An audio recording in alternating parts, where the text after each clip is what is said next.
hurmatli forum ishtirokchilari, aziz mehmonlar.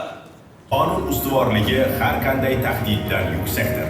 Shu bois davlatimiz rahbari Shavkat Miromonovich Mirziyoyev ta'birlari bilan aytganda, huquqni muhofaza qiluvchi idoralar o'rtasidagi kiber xavfsizlik sohasidagi aloqalarni kengaytirish va zamonaviy mutaxassislar tayyorlash dolzarb ahamiyatga ega.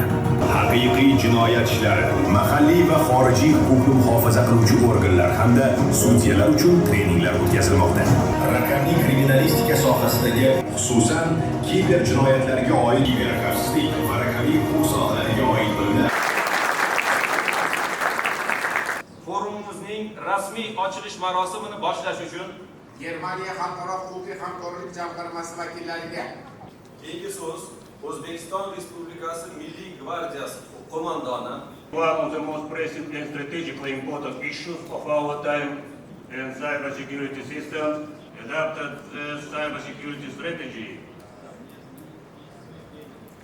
and critical information infrastructure, intelligence systems and modern through the introduction of individual service as a to counter modern digital common approaches to the legal distinguished participants of the forum, improving legal mechanisms. Assalomu alaykum hurmatli anjuman ishtirokchilari.